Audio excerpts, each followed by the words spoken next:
मैं धन्यवाद करता हूं परमेश्वर का इस सुंदर समय का जो परमेश्वर ने मुझे दिया है। मैं विशेष धन्यवाद करता हूं आगरा मसीह मंडली परिवार का, प्रभु मेरे भाई अनुपम डेविड का, अपनी भाभी शबनम डेविड जी का, जिन्होंने ये मौका मुझे दिया कि मैं आपके समक्ष उपस्थित हो सकूं और हम सब पवित्र वचन में जाकर कुछ सीख सकें और परमेश्वर के उन भेदों को समझ सकें जो परमेश्वर ने बड़े बड़े ज्ञानियों से छुपा रखा और उन्हें हम जैसे मूर्खों पर प्रकट किया। आइए परमेश्वर के वचन में चलने से पूर्व हम कुछ गीतों को गाकर परमेश्वर की महिमा करेंगे। और पहला गीत जो हम गा रहे हैं वो है ऐ खुदा का माल के चश्मे मुझे हम की ताकत दे, तेरी उल्फत बेकयास है, कायम है वो अज़ल से, तेरी रहमत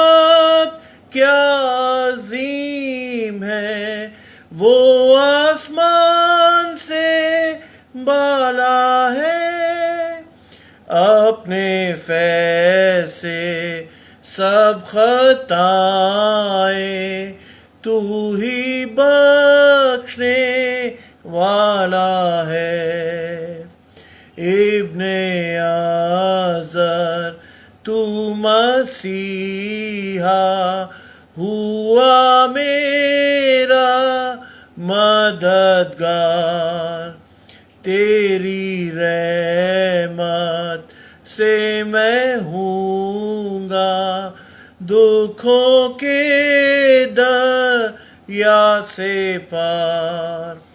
जब मैं भटकी भेड़ की मानें था आवारा और हैरान, मुझे ढूंढने को तू आया और बचाई मेरी जान। उमर भर मैं गाता रहूं तेरे फजल की से पास, अपने करम से खुदावन रख तू मुझे अपने पास। गिरा देने के लिए तो इम्तिहान है बेशुमार, पर मुझे कुछ खौफ नहीं है क्योंकि तू है मददगार। आइए एक और गीत से परमेश्वर की महिमा कर रहे हैं और वो गीत है सहारा मुझको चाहिए, सहारा दे मुझे खुदा, सहारा मुझको चाहिए, सहारा दे मुझे खुदा, मुझे संभाल मैं गिरा, मुझे संभाल मैं गिरा, सहारा मुझको चाहिए, सहारा दे मुझे खुदा।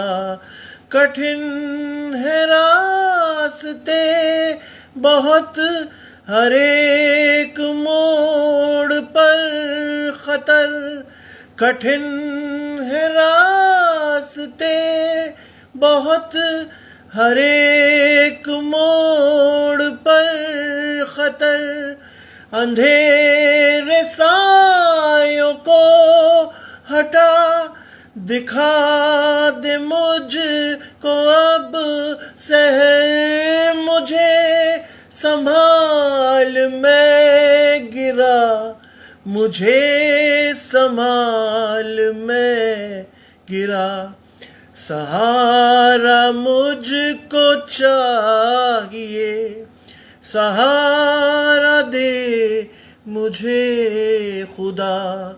जहाँ के रास्तों पे मैं अकेले चल न पाऊंगा, जहाँ के रास्तों पे मैं अकेले चल न पाऊंगा, अगर जो चलना चाहूं भी फिसल के गिर में जाऊंगा, मुझे संभाल मैं गिरा, मुझे संभाल मैं गिरा।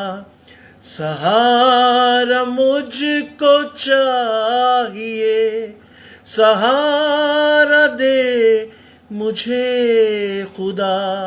ये बोझ जो गुनाहों का हूँ लेके आज चल रहा, ये बोझ जो गुनाहों का हूँ लेके आज चल रहा, उठाएगा अगर कोई वो तू ही तो है खुदा। मुझे संभाल मैं गिरा, मुझे संभाल मैं गिरा। सहारा मुझको चाहिए, सहारा दे मुझे खुदा। एक और गीत से परमेश्वर की महिमा कर रहे हैं।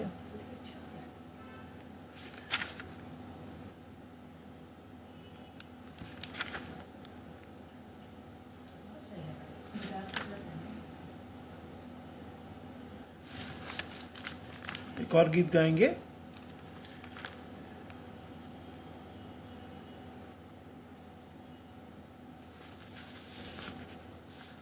सोना आसमानी फौज शरीफ,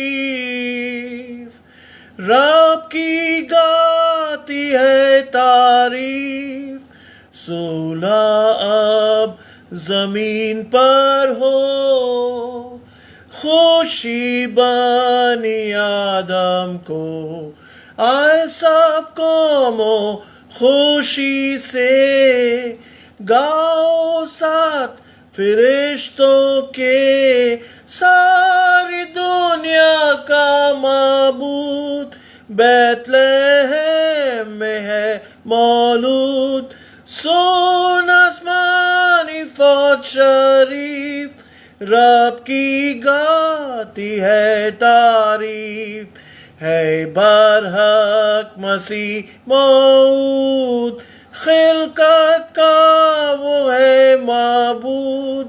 अब मुकर्रर वक्त पर फर्जंद है कुंवारी का, है मुजस्सम इब्नुल्लाह। सिजदा करे खल्कुल्लाह, अब इमैनुएल ज़ीशान है इंसानों में इंसान। सोना आसमानी फौज शरीफ, रब की गाती है तारीफ। ओ मुबारक इब्नुल्लाह, ऐ सलामती के बादशाह। तू आफ़ताब सदाकत का, चीज़ तो नूर है उम्मत का। तूने छोड़ी अपनी शान, ताहलाक ना हो इंसान। बशर नौ पैदाइश से वारिस बने जन्नत के। सोना आसमानी फौज शरीफ, रब की गाती है तारीफ। एक और गीत से परमेश्वर की महिमा कर रहे हैं।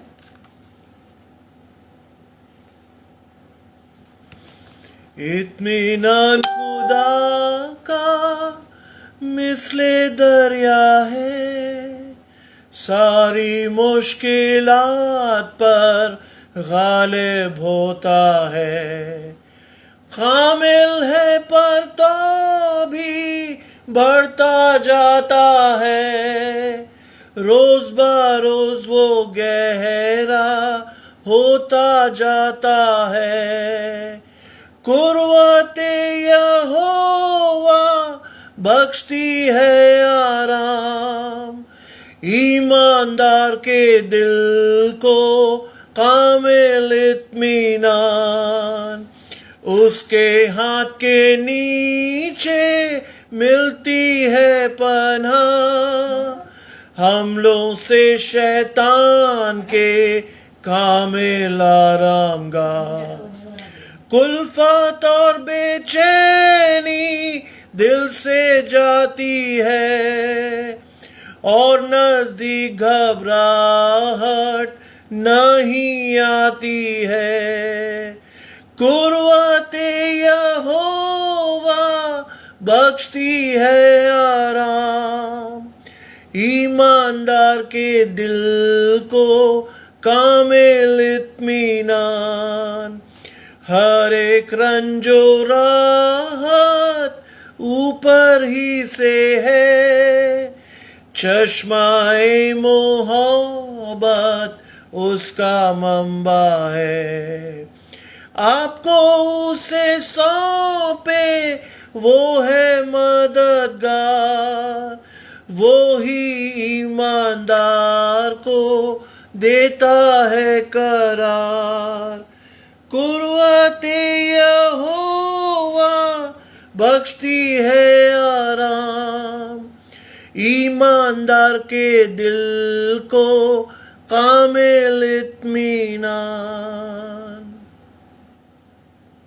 आखिरी गीत हम गाएंगे पंजाबी में, क्योंकि मैं बेसिकली पंजाब से हूँ और अपने पंजाबी कल्चर को भी हम हाईलाइट करते हैं। ख़ासतौर से जब हम मसीह गानों को गाते हैं तो हम अपने घर में भी पंजाबी गीतों को गाते हैं।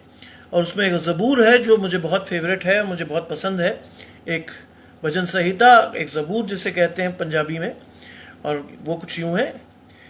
तेरियां सिफतां दे गाने गीत करना शुक्र खुदा, तेरियां सिफतां दे गाने गीत करना शुक्र खुदा।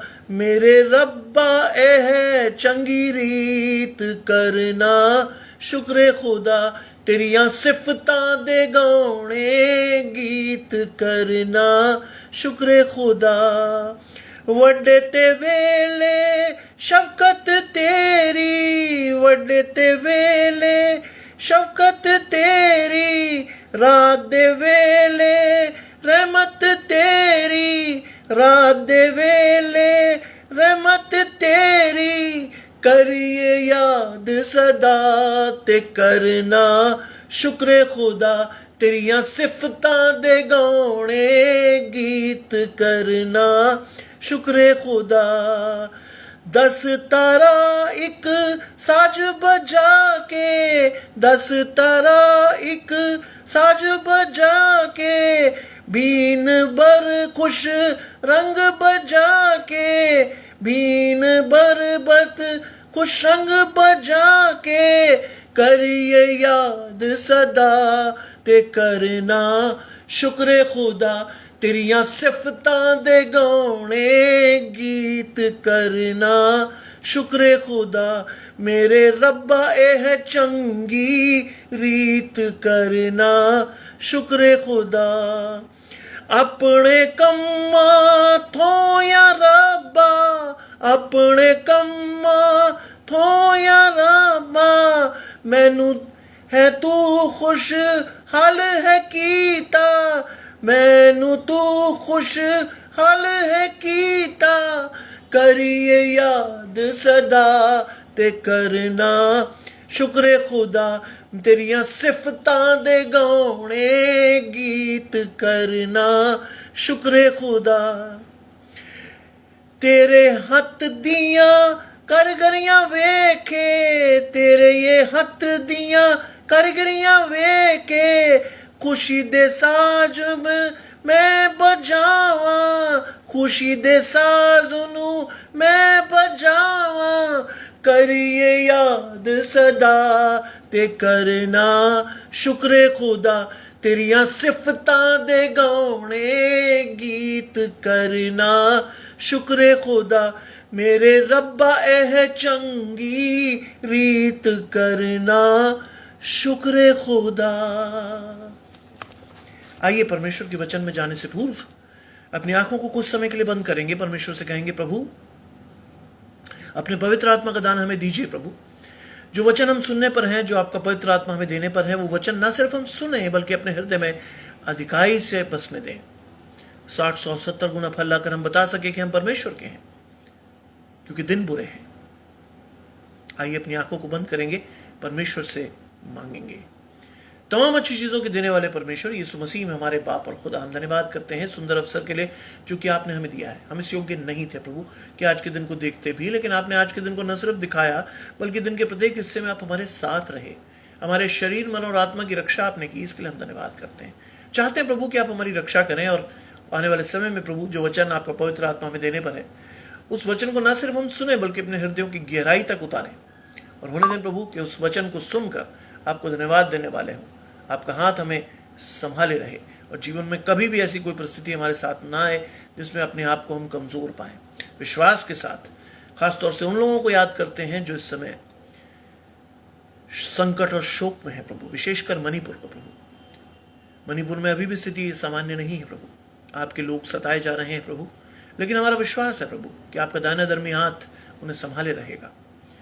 हर तरह से प्रभु उनकी रक्षा करें, उन्हें संभालें, अपने हाथ के नीचे सुरक्षित बनाए रखें। जीवन में कभी भी किसी भली वस्तु की घटी उन तक ना हो प्रभु।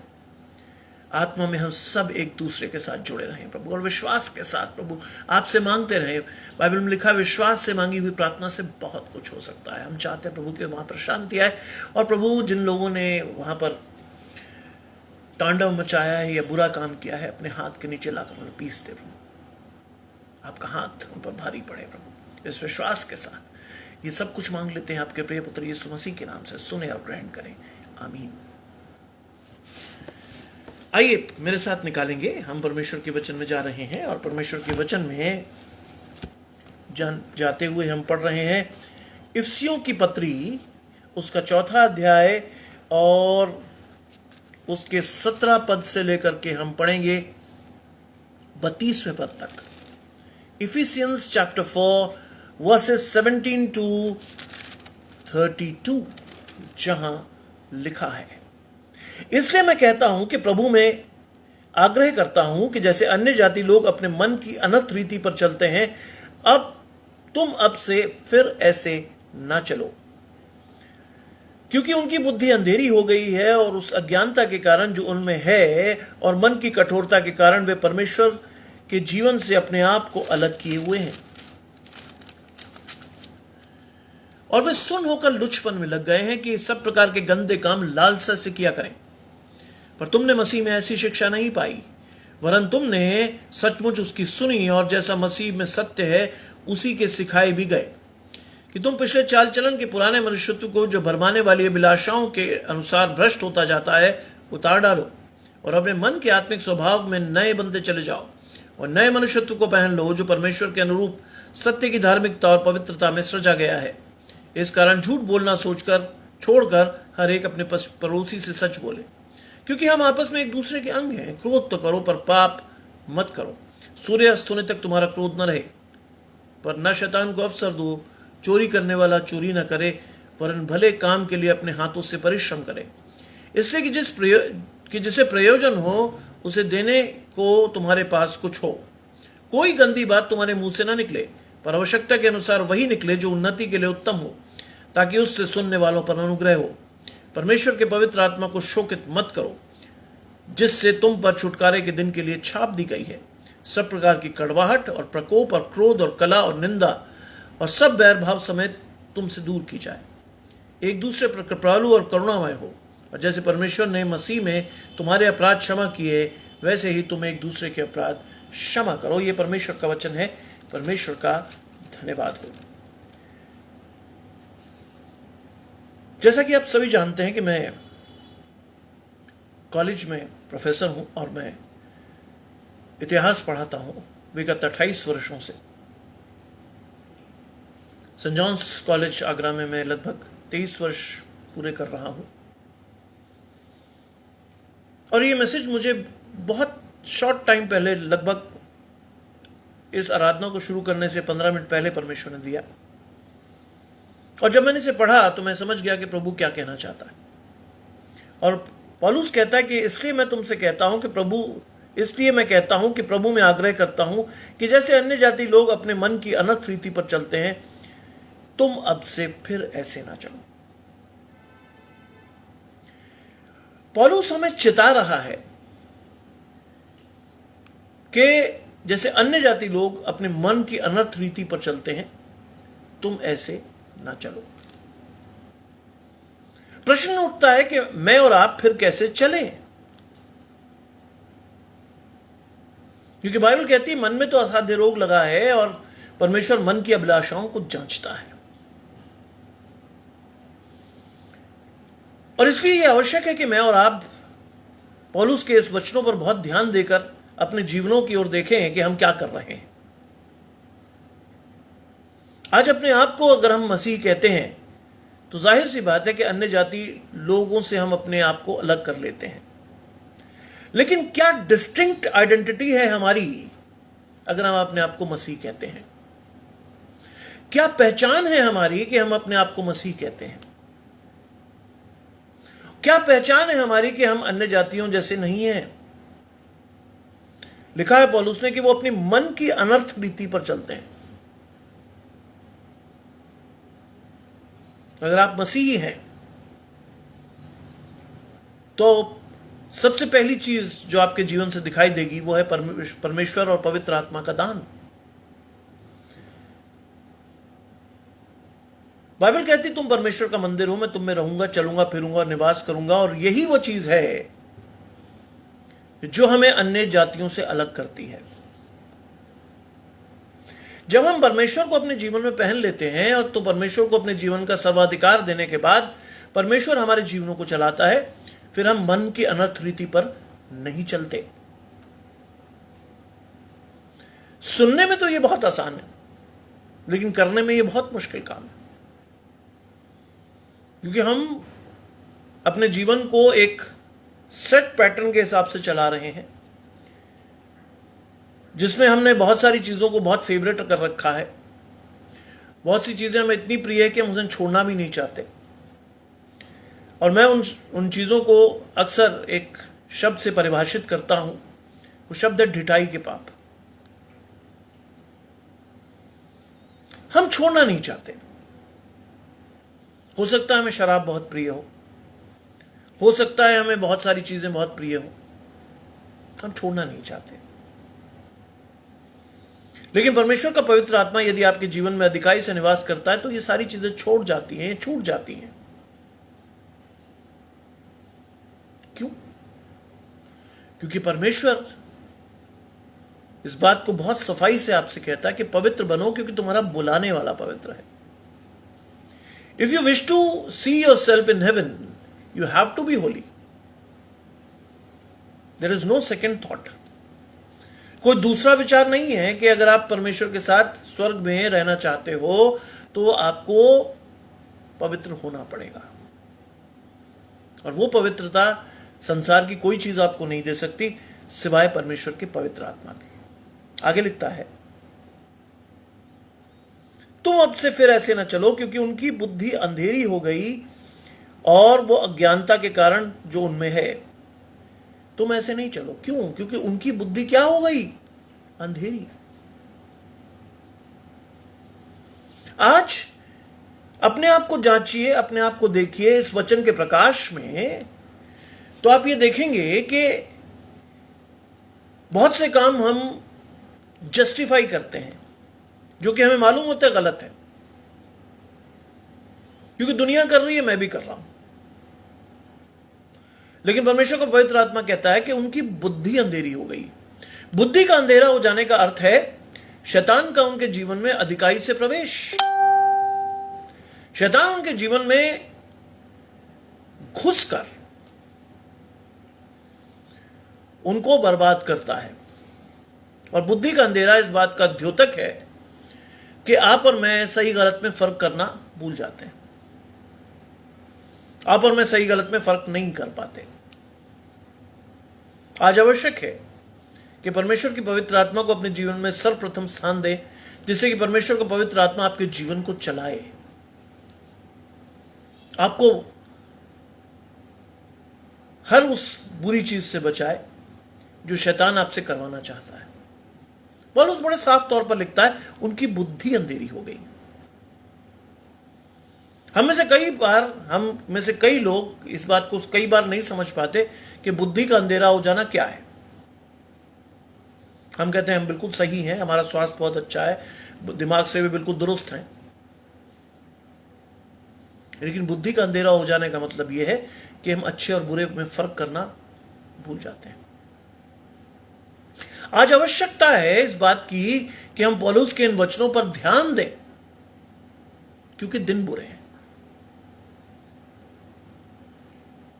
और लिखा है कि और उस अज्ञानता के कारण जो उनमें है और अपने मन की कठोरता के कारण वे परमेश्वर के जीवन से अलग किए हुए हैं। क्या चीजें हैं उनमें? एक तो उनकी बुद्धि अंधेरी हो गई, दूसरी उनकी अज्ञानता और मन की कठोरता। 3 चीजें। बुद्धि जब अंधेरी हो जाती है तो मन स्वयं कठोर हो जाता है। फिर आपको पता होता है कि आप गलत काम कर रहे हो, लेकिन उसके बावजूद भी आप उस काम को छोड़ना नहीं चाहते, क्योंकि सांसारिक चीजों में बहुत सारी चीजें ऐसी हैं जिनमें आपको आनंद आता है। इसलिए आप अपना मन कठोर कर लेते हो और आप कहते हो नहीं नहीं नहीं, ये नहीं। और तीसरी चीज, अज्ञानता। आज मसीह जीवन में अज्ञानता एक बहुत बड़ा अभिशाप है।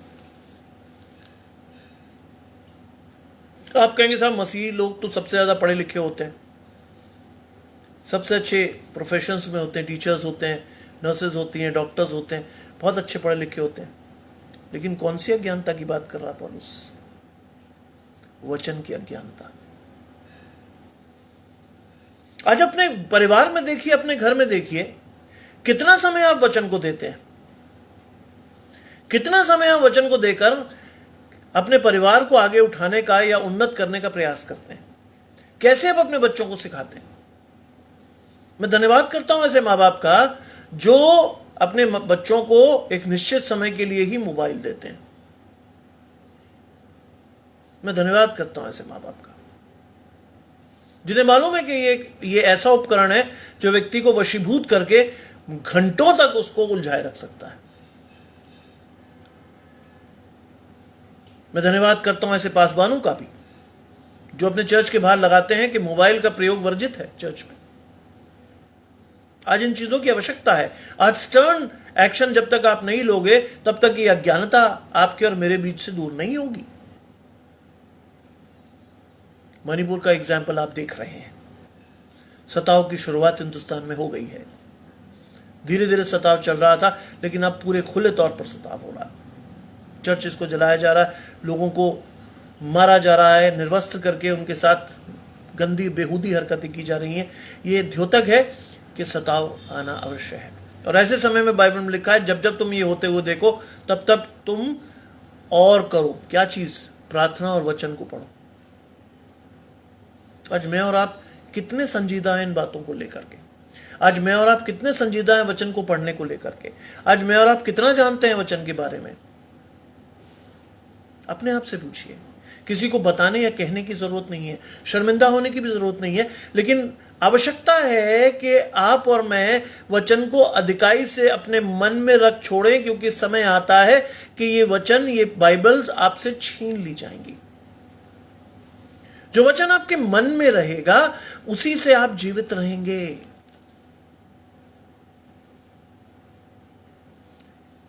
मिट्टी के बर्तनों में रखा हुआ ये खजाना परमेश्वर ने आपको दिया है। मिट्टी के बर्तन इसलिए क्योंकि एक आम आदमी भी मिट्टी का बर्तन खरीद सकता है। आम आदमी तक भी बाइबल की पहुंच है, लेकिन कितना पढ़ते हैं यहां पर मैं कई लोगों से मैं कहता हूं, वो कहते समय ही नहीं है साहब। शैतान इस कदर हमें बिजी कर देता है कि शैतान नहीं चाहता कि हम में से कोई भी बाइबल को पढ़े, समझे और मन फिराए। आज ये है मन की अज्ञानता, आज ये है मन की कठोरता, जिसको आपको और मुझे जानना है। ये सिर्फ शब्द नहीं है जो मैं आपके साथ पढ़ रहा हूं, ये शब्द से बहुत बड़ी चीज है जिससे आपके और मेरे जीवन में एक महान परिवर्तन हो सकता है। मैंने कहा ना कि लगभग 6:45 मुझे ये वचन मिला। कोई ऐसा लंबा समय नहीं था मेरे पास कि मैं उसमें से तैयारी करूं या कुछ करूं। मैंने सिर्फ परमेश्वर पे छोड़ा प्रभु, क्योंकि बाइबल कहती है कि नियत समय पे वो शब्द तेरे मुंह में डाले जाएंगे जिसे तुझे बोलना अवश्य है। तैयारी करके मैं क्या बोल सकता था? कुछ भी नहीं। सीमित बुद्धि से मैं असीमित परमेश्वर के बारे में क्या बोलता? खुद सोचिए आप। मेरी बुद्धि इतनी सीमित है कि मैं परमेश्वर के बारे में, परमेश्वर के पैर के नाखून के बराबर भी वर्णन नहीं कर सकता परमेश्वर का। लेकिन अगर परमेश्वर ने चुन कर ये वचन मुझे दिया है तो मैंने परमेश्वर से कहा, प्रभु ये तेरा ही काम है, तू बुलवाएगा, मैं नहीं जानता, मैं माध्यम मात्र हूं, बस इससे अधिक नहीं। और वो कहता है कि परमेश्वर के जीवन से अपने आप को अलग किए हुए हैं। अगली आयत कहती है, वे सुन्न होकर लुचपन में लग गए हैं कि सब प्रकार के गंदे काम लालसा से किया करें। सुन्न होकर। आज मैं और आप भी कई पापों को सुन्न होकर करते हैं। हमें मालूम होता है कि गलत है, लेकिन हमारी लालसाएं इतनी ज्यादा होती हैं कि हम उसको बड़ी लालसा से उन कामों को करते हैं। मणिपुर में वीडियो आया, लड़कियों के साथ गंदा काम लालसा से किया लोगों ने, जानते हुए गलत था, फिर भी सुन्न होकर पाप कर रहे हैं आज हम। आज आवश्यकता है इस चीज को समझने की, आज आवश्यकता है मन फिराने की, आज आवश्यकता है परमेश्वर की ओर देखने की। बाइबल कहती है जिन्होंने परमेश्वर की ओर देखा उनका मुख कभी काला ना होने पाया। आज आवश्यकता है अपने आप को जांचने की। अंग्रेजी में एक वर्ड इस्तेमाल करते हैं हम, इंट्रोस्पेक्ट करना। We have to introspect ourselves कि हम कहां हैं परमेश्वर के राज्य में और कैसे हम परमेश्वर के राज्य में प्रवेश करेंगे। What is the technique that gets you in heaven? क्या है वो तरीका जिससे हम परमेश्वर के राज्य में प्रवेश करेंगे? मैं और आप तो सुन्न होकर लुचपन में लगे हुए हैं कि सब प्रकार के गंदे काम लालसा से किया। गंदे काम का मतलब सिर्फ कोई वैसी चीज नहीं, लेकिन गंदे काम का मतलब हर वो चीज जो परमेश्वर के नियम विरुद्ध है हम करते हैं। ध्यान रखिए, मैं कह रहा हूं मैं भी उसमें से एक हूं। ये नहीं कह रहा कि मैं आपके ऊपर कोई जजमेंट पास कर रहा हूं। Yes, I am one of you. मैं भी कई बार शैतान के ट्रैप में आकर गिरता हूं और शैतान हर काम बड़े आराम से मुझसे करा लेता है। बाद में पछतावा होता है कि ये क्या किया मैंने। लेकिन मैं परमेश्वर का धन्यवाद करता हूं, एटलीस्ट परमेश्वर ने उतनी बुद्धि तो दी है कि पता चल जाता है गलत किया। कई लोग तो बिल्कुल महसूस नहीं करते कि वो गलत कर रहे हैं और उसके बावजूद भी बड़ी खुशी खुशी उसको जस्टिफाई भी कर देते हैं। मेरे एक मित्र ने मुझे कहा, मैंने उनसे कहा आपकी बिटिया क्लब जाती है, शराब पीती है, लेट नाइट पार्टीज करके लौटती है, जवाब क्या मिला? मेरी आत्मा तृप्त हो गई। उन्होंने कहा कि इस उम्र में नहीं जाएगी तो कब जाएगी? हम जस्टिफाई करते हैं अपने बच्चों की हरकतों को, और कई बार मसीह माँ बाप भी करते हैं। ये मत सोचिएगा कि मैं गैर मसीहों की बात कर रहा हूं, मसीह माँ बाप भी करते हैं। मेरा बच्चा किसी से पीछे ना रह जाए, मेरे बच्चे को सब लोग ओल्ड फैशन ना समझ लें।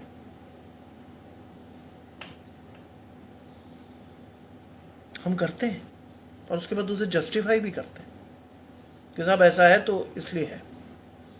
मैं धन्यवाद करता हूं अपने परिवार में, खासतौर से मेरे बड़े बेटे के लिए। कॉलेज में है, मेरे कॉलेज में है, 3 साल उसने काट दिए, लेकिन मुझे कोई भी बात सुनने को नहीं मिली। कोई विशेष मित्र नहीं है उसका। और कई लोगों ने मुझे कहा कि ये बहुत चुप रहता है, अपने कोने में बैठा अपना काम करते रहता है। मैंने उसे भजन संहिता की एक भजन संहिता पहले उसमें लिखा है, वो युवा की व्यवस्था पे प्रसन्न रहता और दिन रात उसकी व्यवस्था पर ध्यान करता, इसके अतिरिक्त कुछ नहीं।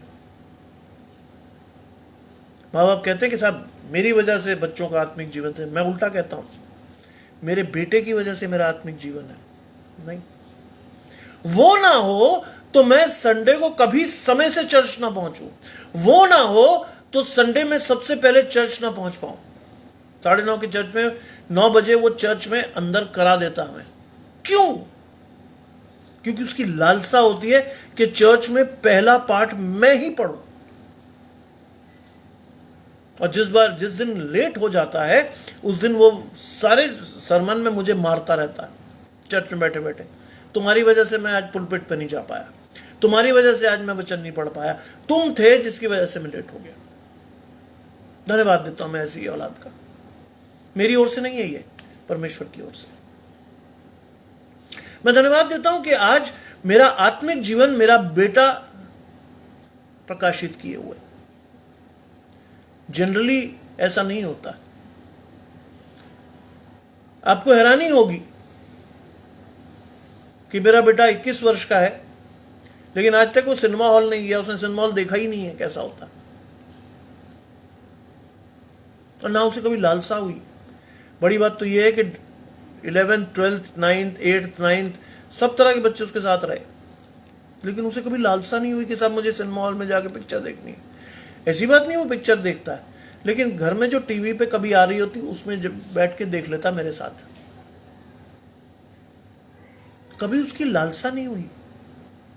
आप परमेश्वर के अनुसार बच्चों को चलाओगे तो वो कभी भी ऐसी लालसा नहीं करेंगे कि वो सुन्न होकर पाप करें। मेरे बेटे के कई दोस्त ऐसे थे जो हुक्का बार्स में जाके ड्रग्स लेते हैं, लेकिन उनके साथ रहकर भी ऐसी किसी गंदी आदत को उसने नहीं पकड़ा। क्यों? जब परमेश्वर हमारा साथ रहता है तो हमारा विरोधी कोई नहीं हो सकता। ये बात मैंने अपने बेटे से सीखी, कहते हुए मुझे गर्व हो रहा है। मैंने खुद से नहीं सीखी, लेकिन अपने बेटे से सीखी कि जब परमेश्वर हमारे साथ है तब हमारा विरोधी कोई नहीं हो सकता।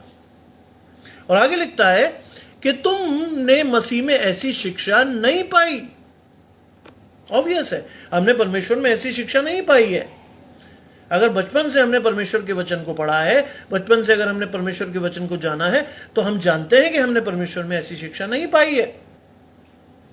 लेकिन अगर हमने वचन को पढ़ा ही ना हो तो, अगर हमने अपने वचन को जाना ही ना हो तो फिर हमें यह पता नहीं होगा कि कौन सी चीज वचन से है, कौन सी चीज वचन के बाहर है। फिर हम विवेक का इस्तेमाल करते हैं और विवेक अक्सर गलत काम करवा देता है, क्योंकि शैतान कंट्रोल कर देता है आपके विवेक को, आपकी कॉन्शियस को। लिखा है, वरन तुमने सचमुच उसी की सुनी और जैसा यीशु में सत्य है उसी के अनुसार सिखाए भी गए। तुमने सचमुच उसी की सुनी, इस उसी के मतलब पवित्र आत्मा की, और उसी के अनुसार तुम सिखाए भी गए। आज यीशु मसीह हमारे बीच में नहीं है, परमेश्वर के दाहिने सिंहासन पर बैठा है, लेकिन एक चीज हमारे बीच में है, पवित्र आत्मा। वही हमें सिखाता है और उसी के अनुसार हमने अपने जीवन को चलाना है। और लिखा है जैसा यीशु मसीह में सत्य है। आज हमें उस सत्य को पहचानना है, क्योंकि यीशु मसीह इंजील में आपको साफ तौर पर कह चुका है कि मार्ग, जीवन और सत्य है, मैं हूं और मेरे बिना कोई पिता तक नहीं पहुंच सकता। आज हम त्रिएक परमेश्वर ट्रिनिटी की बात करते हैं तो उसमें पवित्र आत्मा का बहुत बड़ा रोल है। जो आपके और मेरे जीवन को गवर्न करता है, और वो लिखा है कि यीशु में सत्य है, उसी के अनुसार वो सिखाए भी गए। अगली आयत आपके और मेरे लिए बहुत ज्यादा इंपॉर्टेंट है, और वो कहता है कि तुम पिछले चाल चलन के पुराने मनुष्यत्व को जो भरमाने वाली अभिलाषाओं के अनुसार भ्रष्ट होता जाता था उतार डालो। भरमाने वाली अभिलाषाएं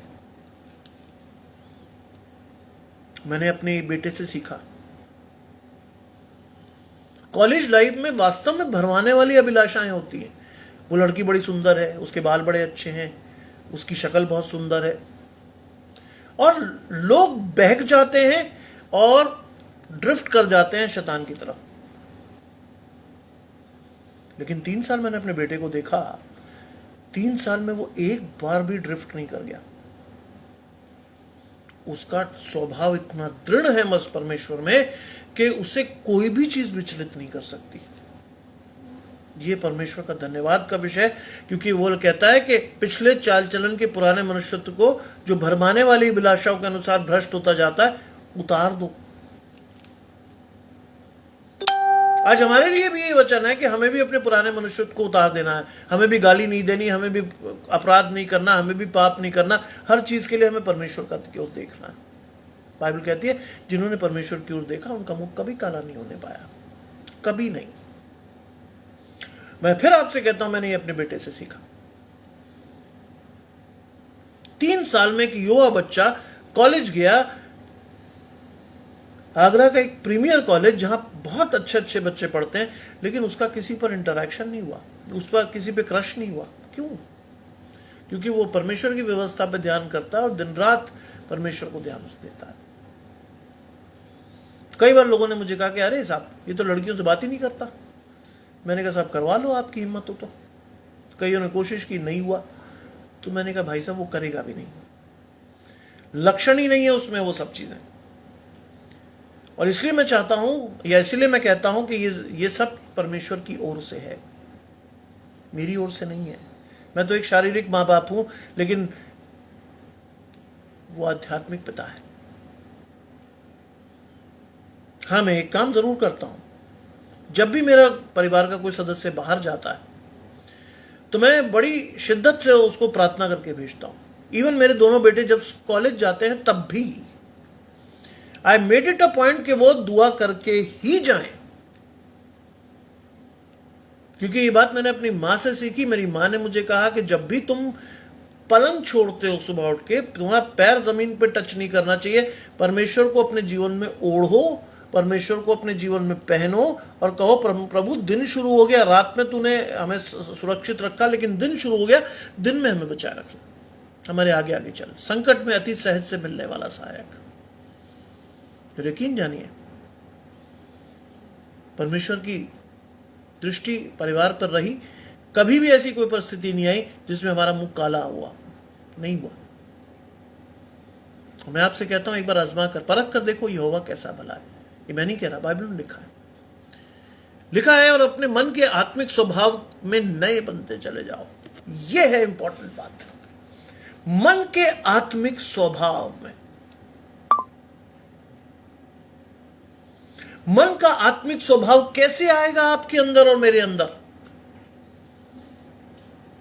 जब मेरे और आपके मनों में, आपके शरीरों में पवित्र आत्मा का वास होगा, तब आपके और मेरे मन क्या होंगे? आत्मिक स्वभाव से भरे होंगे। पवित्र आत्मा का दान हमें आवश्यक है। परमेश्वर से मांगिए, अधिकारी से देगा। लेकिन एक बात ध्यान रखिएगा, उसमें भी एक बहुत बड़ा इफ है, पर विश्वास से मांगिएगा, संदेह मत कीजिएगा। संदेह बिल्कुल मत कीजिएगा, क्योंकि संदेह करने वाले को परमेश्वर कभी कुछ नहीं देता। आज आपको और मुझे इस बात को समझना है। और लिखा है कि अपने मन के स्वभाव, आत्मिक स्वभाव में नए बनते चले जाओ और नए मनुष्यत्व को पहन लो, जो परमेश्वर के अनुरूप सत्य की धार्मिकता और पवित्रता में सृजा गया है। यह बहुत बड़ी बात है। नए बनते हुए जाना है और नए मनुष्यत्व को पहनना है, यानी आध्यात्मिक जीवन को ग्रहण करना है। पवित्र आत्मा आपके जीवन में आध्यात्म देगा, और वो क्या करेगा? सत्य की धार्मिकता आपको देगा, नंबर 1। और दूसरी चीज पवित्रता। मैं चाहता हूं तुम्हारे लिए जगह तैयार करूं, क्योंकि जहां मैं रहूं वहां तुम भी रहो। मैंने आपसे शुरू में कहा था ना कि हम कैसे परमेश्वर के साथ अपने आप को देख सकते हैं। 2 चीजें हैं हमारे लिए, सत्य की धार्मिकता और पवित्रता। अगर ये हमारे साथ नहीं है तो we cannot go into heaven. हम परमेश्वर के साथ अपने आप को विजुलाइज भी नहीं कर सकते, देख भी नहीं सकते। और ये दोनों चीजें किससे आती हैं? परमेश्वर की पवित्र आत्मा से। आज आपको और मुझे ये समझना है, ये वो 2 गुण हैं जो पवित्र आत्मा आपके और मेरे जीवन में अधिकाई से उतार देती है। लेकिन इंपॉर्टेंट क्या चीज है? हमारा विश्वास। आज उस विश्वास के अनुसार, आज उस विश्वास के अनुरूप मुझे और आपको आगे बढ़ना है।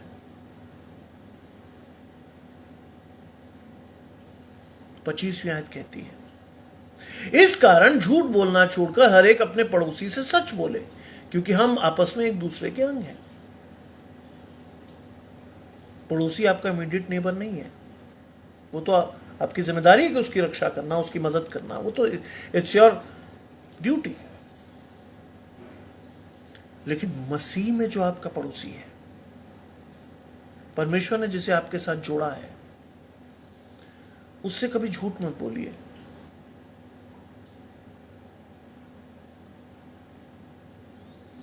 क्योंकि परमेश्वर ने हमें ऐसा आत्मा नहीं दिया।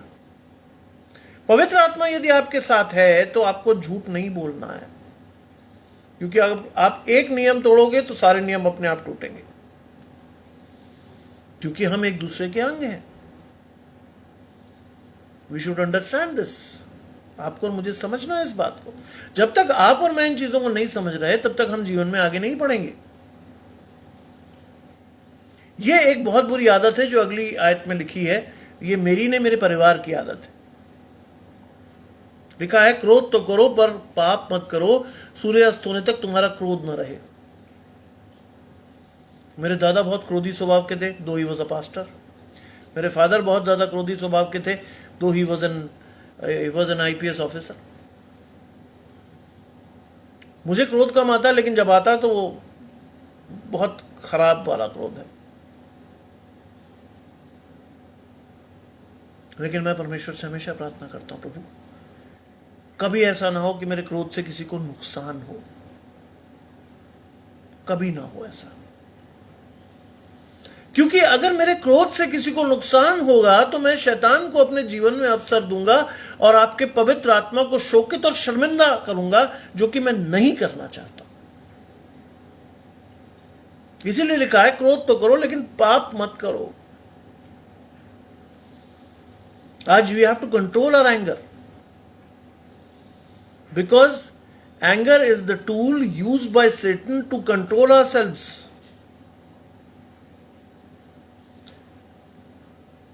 क्रोध वो जड़ी बूटी है जिससे शैतान आपको और मुझे नियंत्रित कर सकता है, हमारे सब किए कराए पे पानी फिर सकता है। इसलिए आज आपको और मुझे इस चीज को बहुत अच्छे से समझना है। अगर आप और मैं इस चीज को अच्छे से नहीं समझ रहे हैं तो हम कहीं ना कहीं परमेश्वर को शोकित करेंगे। लिखा है, और ना शैतान को अवसर दो। नहीं, शैतान को अवसर नहीं देना है। इसीलिए कई बार जब मैं क्रोध कर लेता हूं तो मैं हमेशा परमेश्वर से माफी मांगता हूं, प्रभु गलती हो गई, मेरे द्वारा किसी को नुकसान ना हो। क्योंकि नुकसान अगर हम देंगे किसी को तो हम शैतान को अवसर देंगे, और शैतान चाहता है उस अवसर को लेना, खासतौर से उन लोगों को जो आध्यात्मिक रूप से काफी उन्नत है। शैतान फिर भी उनके जीवन में घुसता है। ध्यान रखिएगा, जितना हम परमेश्वर की तरफ जाएंगे शैतान भी उतनी तेजी से आपके जीवन में आगे आएगा, क्योंकि शैतान नहीं चाहता कि आप और मैं सरगर्म रहें।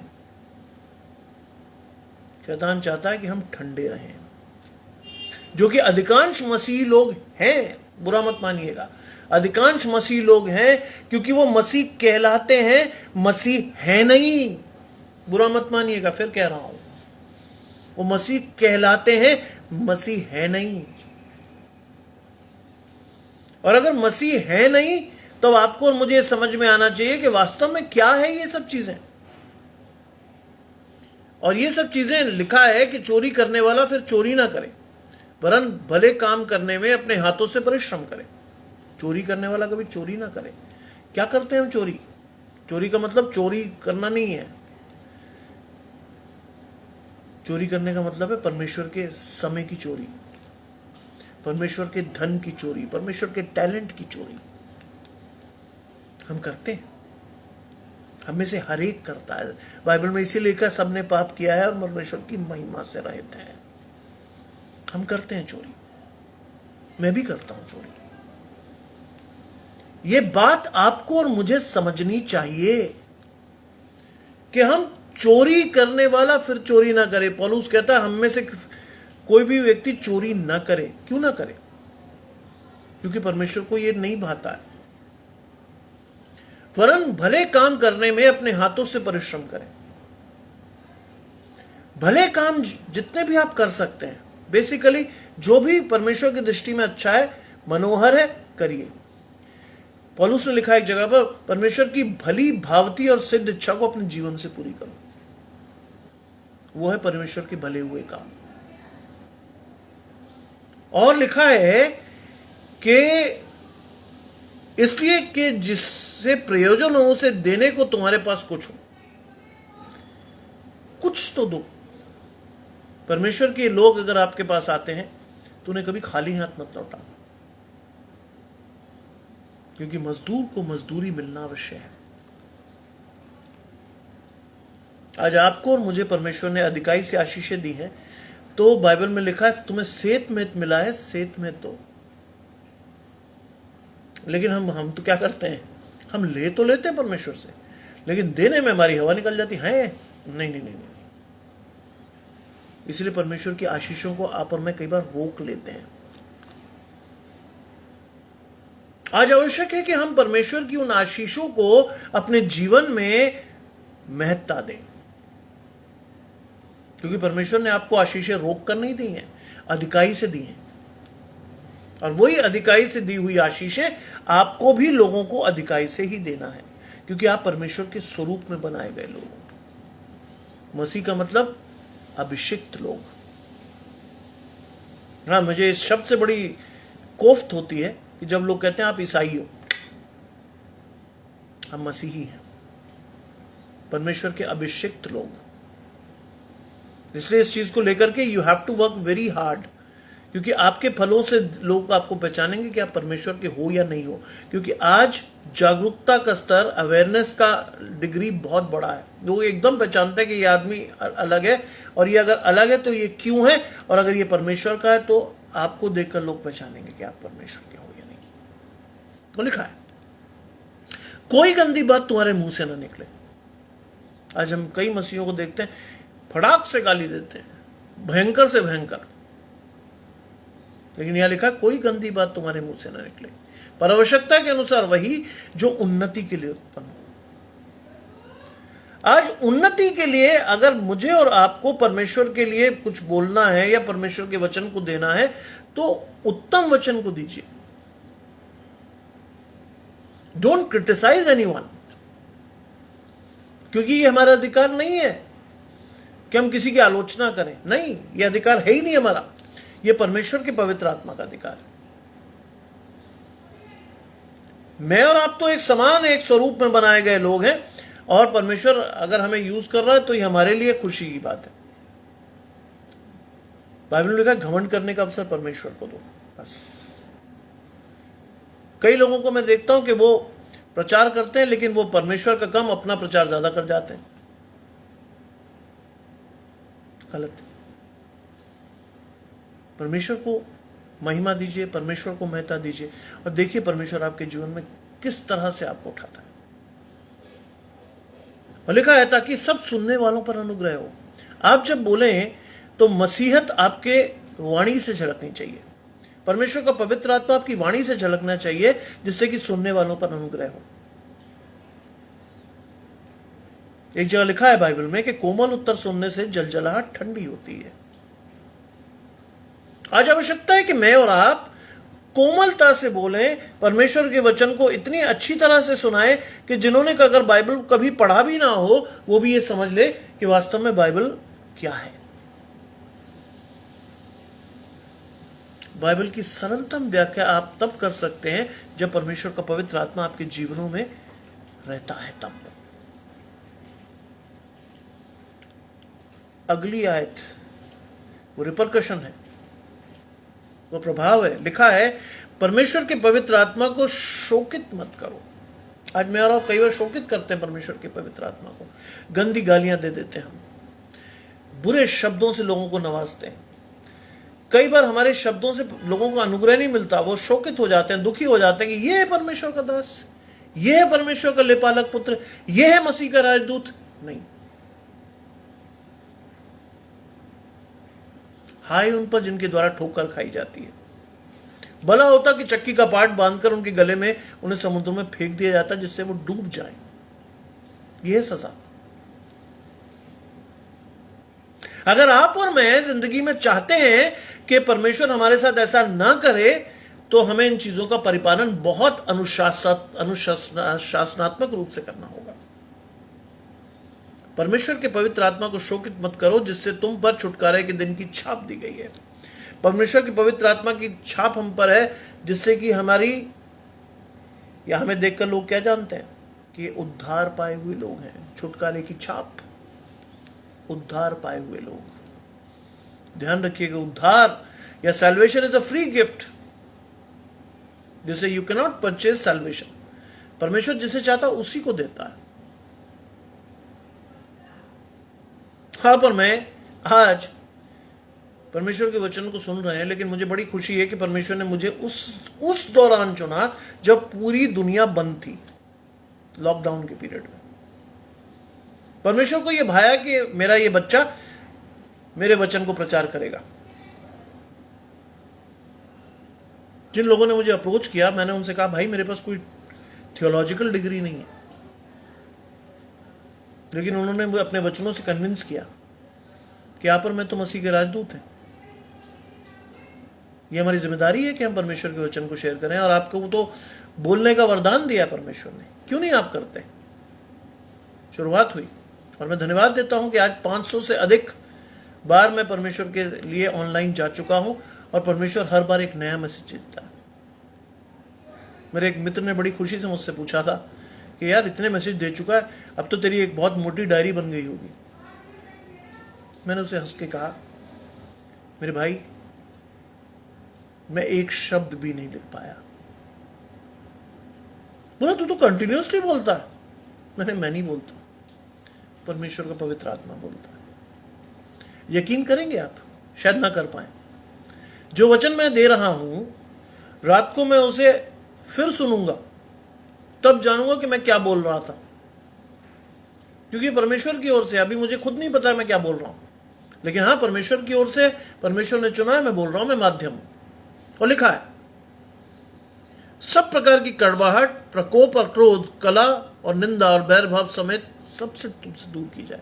ये वो दोष है जो कि शैतान हमारे जीवनों में डालता है, जिससे हम मसीहत से दूर हो जाए। कड़वाहट, हमारे जीवन में कड़वाहट रहती, ये उसको ये मिला, मुझे मिला ही नहीं। बाइबल में एक वर्ड है, हिंदी बाइबल में एक वर्ड बड़ा अच्छा है, कुड़कुड़ाते हैं हम।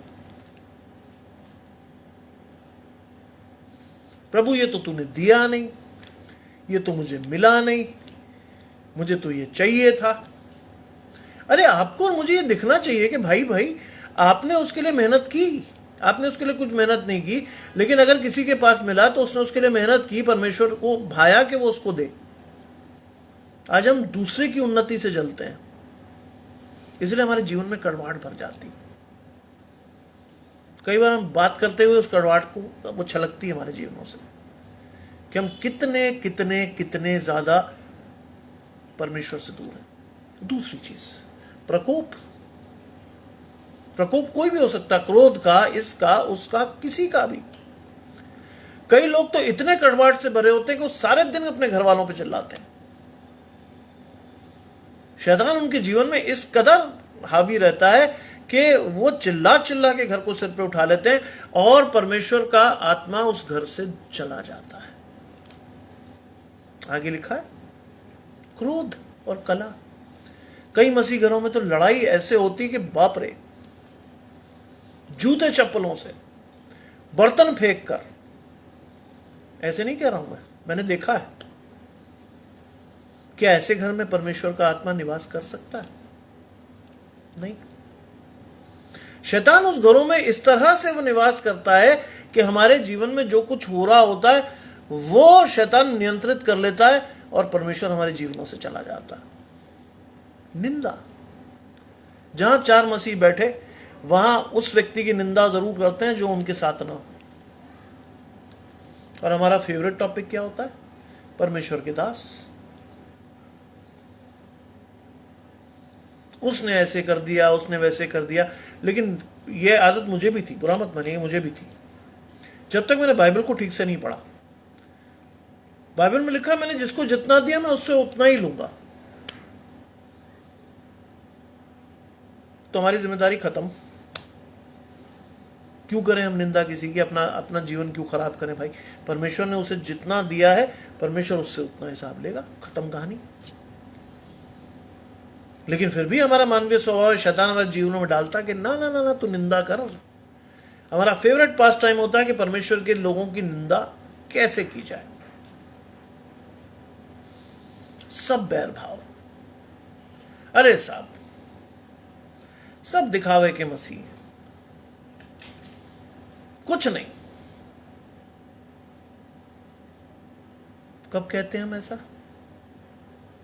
हम इसलिए कहते हैं ऐसा कि हम स्वयं को बौना पाते हैं उनके सामने। इसलिए अपनी खिसियाहट को, अपनी कुड़कुड़ाहट को छुपाने के लिए हम उनको भी अपने लेवल पर लाते हैं, जिससे कि थोड़ी मानसिक शांति मिले, मन में ठंडक पले। बाइबल में लिखा मन में तो असाध्य रोग लगा है, उसके भेद को कौन समझ सकता है परमेश्वर के अतिरिक्त। और सब बैरभाव तुमसे दूर किया जाए। परमेश्वर का पवित्र आत्मा अगर आपके साथ है तो ये सब चीजें आपके जीवन से चली जाएंगी और श्योर।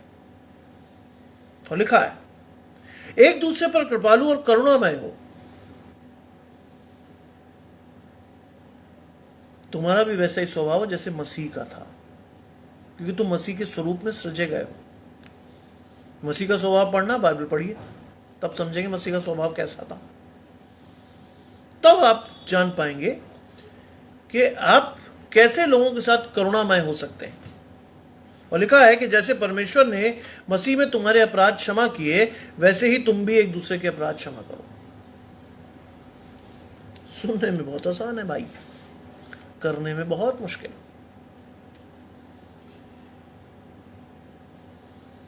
बाइबल क्या कहती है? जब तू मेरी मेज पर आए तो ये जांच ले, ये जान ले कि कहीं तेरे भाई से तेरा झगड़ा तो नहीं है, और अगर है तो तू जा, पहले उस झगड़े को मिटा, तब मेरी मेज पर आने का सौभाग्य तुझे प्राप्त होगा। एक जगह पे पौलुस ने क्या लिखा कि तुम मेरे आंगनों को रौंदते हो। बुरा मत मानिएगा, हम में से अधिकांश लोग संडे को या कन्वेंशंस में या जाकर कहीं भी जाकर हम परमेश्वर के आंगनों को रौंदते हैं, क्योंकि हमारा पुराना स्वभाव इतना मजबूत होता है कि हम सिर्फ वहां किसी से मिलने जा रहे होते हैं, मोबाइल चलाने जा रहे होते हैं, हाथ हिलाने जा रहे होते हैं, गले मिलने जा रहे होते, परमेश्वर के वचन को सुनने नहीं जा रहे होते। बुरा मत मानिएगा। मैंने चर्चेस में, मैंने कन्वेंशंस में कई लोगों को मोबाइल चलाते हुए देखा है, और जहां परमेश्वर का दास पूरी शिद्दत से परमेश्वर के पवित्र आत्मा से भर के परमेश्वर के वचन को बांट रहा होता है, वहां मैं और आप अपने बच्चों को देख रहे होते हैं कि वो मोबाइल चलाकर खेल रहे हैं। बाइबल में लिखा है धोखा ना खाओ, परमेश्वर ठट्टों में नहीं उड़ाया जाता। मनुष्य जैसा बोता है वैसा ही काटेगा। आज आप और मैं अगर वास्तव में चाहते हैं कि आपका और मेरा घराना उद्धार पाए, तो इस वचन को ध्यान से घर में जाकर फिर पढ़िएगा और जानने की कोशिश कीजिएगा कि कहां हम गलत हैं, क्या हमें करना है, और क्या करके हम अपने जीवन में परमेश्वर के राज्य में प्रवेश करने का रास्ता बना सकते हैं। बाइबल वो रास्ता है, वचन वो रास्ता है जिसको अगर आप ध्यान से पढ़ें तो आपको ये मालूम होगा कि इसमें वो ट्रिक है जो आपको परमेश्वर के राज्य में प्रवेश करा सकती है, प्रोवाइडेड आप इसे ध्यान से पढ़ें। प्रोवाइडेड आप पवित्र आत्मा के साथ पढ़ें, प्रोवाइडेड आप पवित्र आत्मा के वचन को ध्यान से अपने जीवन में उतरने दें। अन्यथा बाइबल एक पुस्तक है जिसे मैं और आप 50, 60, 70 साल तक पढ़ते रहेंगे, लेकिन हम समझेंगे नहीं कि हम क्या पढ़ रहे हैं। मैं धन्यवाद करता हूं कि परमेश्वर ने उस पवित्र आत्मा को मेरे जीवन में दिया है कि मैं वचन को समझ सकता हूं। चाहता हूं कि आप भी समझें, क्योंकि ये पवित्र आत्मा सेतमेत में मुझे मिला है और मैं सेतमेत में आपको दे रहा हूं। चाहता हूं आप भी समझें।